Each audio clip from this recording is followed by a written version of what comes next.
Olá, Shalom. Aqui é o pastor Rui Nascimento. Neste vídeo eu estarei dando sequência ao estudo de Romanos.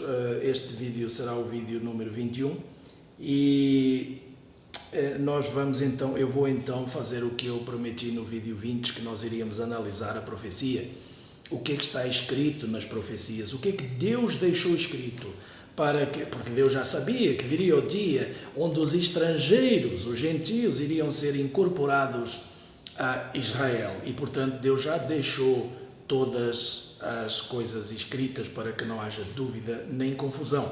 Então, vou começar lá por Números, no capítulo 15, no versículo 14, onde Deus diz o seguinte em relação aos estrangeiros, em relação aos gentios, àqueles que foram enxertados na oliveira. A oliveira é Israel.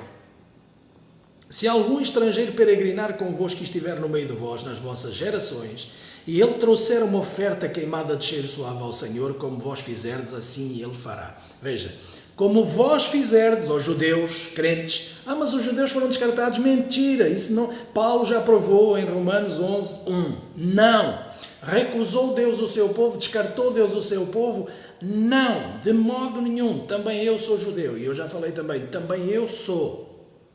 Mas eu pratico o judaísmo? Não. Judeu etnicamente, judeu não tradicionalmente, mas de sangue. Eu sou descendente de Jacó, eu sou da raiz, eu sou da linhagem de Jacó, eu sou filho de uma das 12 tribos de Israel. Então, isso é ser judeu. Na verdade não é. Já expliquei também em outro vídeo que ser judeu é adorador. Mas aqui estou falando de outra coisa. Estou falando de sanguíneo. Não estou falando de espiritual. Então Deus falou, eles farão como vós fizerdes. Não inventem. Não seja, mas a minha igreja é assim. Bom, se você quer ir pela sua igreja, vai. Mas se você quiser ir pela Bíblia, eu te aconselho. É melhor para que você esteja em paz com Deus. Mas se você quer seguir igrejas e pastores que andam fora disto aqui, bom, vai em frente. Assim. Mas o meu ensinamento nunca vai ser esse, nunca. Vai ser sempre para que você ande dentro das Escrituras. Assim como eles fizerem, faça você também. Mas os judeus fazem muita bobagem.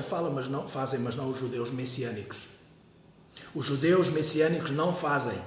Os judeus messiânicos não põem lá envelope para você pôr lá R$1.000, 1.500, 2.000. Se bem que até tem. Os judeus messiânicos do Brasil, cuidado com eles. Cuidado com eles. Os judeus messiânicos do Brasil, a maioria são mentira. Nem são judeus. Nem são judeus.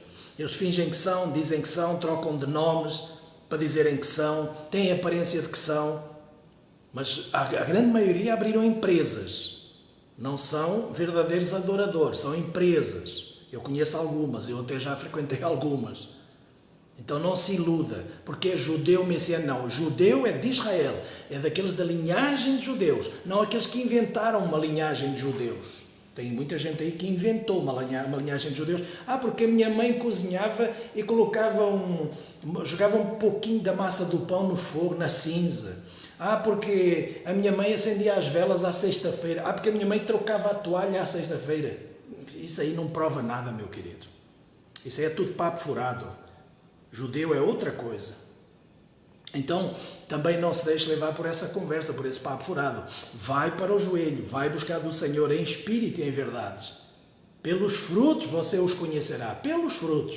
Não pelas palavras, pelos papos bonitos, pelos discursos bonitos, pelas grandes conferências em grandes hotéis. Não é por aí que você conhece um judeu. Você conhece um judeu na adoração. Você conhece um judeu no poder. Quando ele põe a mão e cura. Isso aí você conhece um judeu. Quando ele põe a mão e liberta. Isso aí você conhece um judeu. Agora, de outro jeito, em papo furado, em empresas, em multi-empresas e em uma série de coisas que eu não vou entrar nem nesses méritos, porque aí eu iria ficar talvez um pouquinho nervoso e eu não quero entrar por aí. Então, você tem que aprenda de Jerusalém, aprenda de Israel, aprenda com os verdadeiros judeus, aqueles que se converteram de verdade a Deus, através de Yeshua HaMashiach, não aqueles falsos. É muito incrível, você tem que sondar, tem que ver. Em Israel também tem judeus messiânicos que não são essa coisa toda, que ainda vivem dentro dos dogmas judaicos, que ainda querem agradar aos judeus ortodoxos, que querem ainda fazer a vontade deles para não ficarem muito mal na fita, que têm medo, sabe? Então ainda tem muita coisa dessa. Agora seja você, busque Deus, porque Ele vai te mostrar o que é que Ele quer para a sua vida. Muito bem, continuando aqui Em Números 15, versículo 15. Quanto à congregação, um só estatuto haverá para vós e para os estrangeiros que entre vós peregrinarem. Aqui já está falando da igreja, congregação. Não é igreja, a igreja não existe. Quando você vai à igreja, no grego eclésia, quando você vem para o português é congregação. Quando você vai para o hebraico, ou é kahal, como estava lá no Monte Sinai, ou é sinagoga. Sinagoga foi traduzido por sinagogue. Sinagogue, que em grego significa igreja, eles traduziram para igreja. Eclésia, que em português traduziram para igreja. E que não é igreja, é isto aqui, congregação. Deus já tinha congregação. O que estava no deserto era a congregação de Deus. Era a igreja de Deus. Israel, todas as tribos de Israel, era a congregação de Deus, como hoje tem a congregação de Deus espalhada pelo mundo inteiro, não dentro das igrejas que você acha, a Universal, a Batista congregacional, a Batista tradicional, a Batista liberal, a Batista do não sei o quê. João Batista nunca foi batista e Jesus Cristo nunca foi cristão. Então, por que eu tenho que ser? Isso é tudo papo furado, tudo parafernália para te enganar. Os metodistas, os adventistas, os não sei o quê, isso é tudo. Sabe o que é que esse povo é? Esse povo são, como é que eles falam que são? Protestantes. Eles estão até hoje protestando contra a Igreja Católica. Eles não estão adorando Jesus Cristo, adorando a Deus em espírito e em verdade. Eles estão protestando, continuam protestando até hoje contra a Igreja Católica. Porque eles vêm de lá e protestam contra ela. Eles vêm de Calvino, de Lutero, contra aquelas teologias barcocas que nós vamos ver lá em Romanos 11, neste estudo deste vídeo, que Paulo fala para nós não irmos por aí, pelos calvinismos e luteranos, onde dizem uma vez salvo, salvo para sempre, e Paulo mostra aqui que não é assim. Por isso é que eles nunca pregam Romanos 11. Mas deixa eu terminar aqui. Vamos lá. Há uma só congregação nas vossas gerações. Como vós sois, assim será o estrangeiro perante o Senhor. A mesma lei e o mesmo ritual haverá para vós e para o estrangeiro que peregrinar convosco. Aonde você está peregrinando hoje? Hoje você está peregrinando na Oliveira, que é Israel. Se é que você guarda os mandamentos de Deus, os 10, e a fé no Senhor Yeshua como seu Senhor e Salvador. Senão você está fora. Presta atenção. Se você não guardar os 10 mandamentos, você está fora. Se você não guardar os 10 mandamentos, você não vai entrar nunca no reino do Pai. Nunca. Olha o que eu estou te falando. Nunca.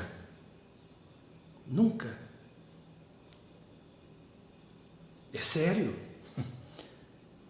Esse pastor é adventista. Meu irmão, não tem nada a ver com seitas satânicas. Tem nada a ver com Ellen White da vida. Uma mulher satânica que fundou uma seita satânica para enganar os perdidos, para enganar um monte de ovelhas perdidas da casa de Israel também que estão lá no meio. Não tem nada a ver com Satanás, não. Não tem nada a ver com doutrinas de povo que nada tem a ver com Deus. Não tem nada a ver com Jezabel. Não tem nada a ver com Jezabel. Eu tenho a ver com Bíblia. Eu tenho a ver com isso aqui. Eu tenho a ver com Moisés.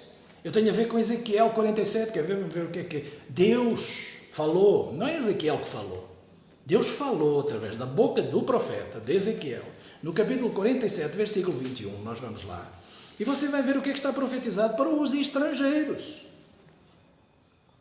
Repartireis esta terra entre vós, segundo as tribos de Israel. Reparti-la-eis como herança entre vós e os estrangeiros que peregrinam no meio de vós, que geraram filhos no meio de vós. Eles vos serão como naturais e filhos de Israel. Convosco entrarão a herança no meio das tribos de Israel.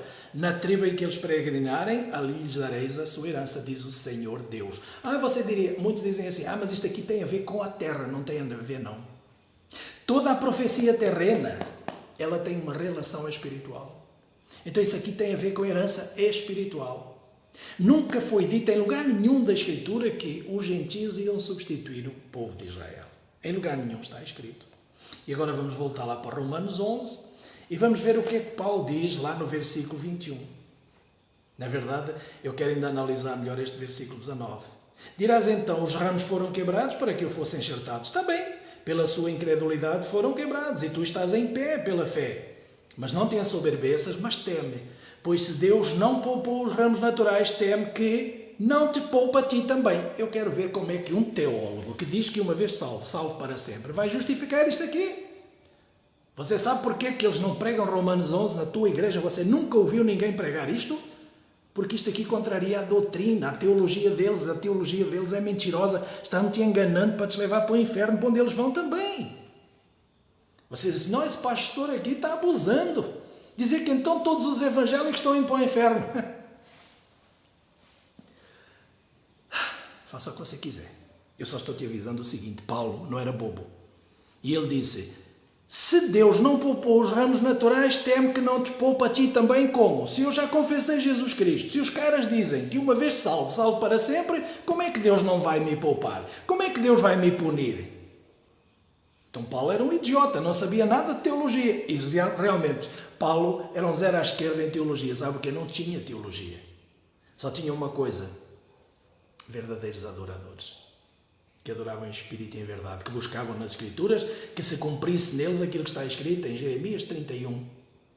Que fosse escrito nos seus corações a lei de Deus, como Deus disse. Naqueles dias eu farei uma nova aliança. Essa nova aliança é aquela onde você está querendo entrar, mas que talvez você nunca entrou por causa das doutrinas e teologias da tua igreja que você tanto adora e ama.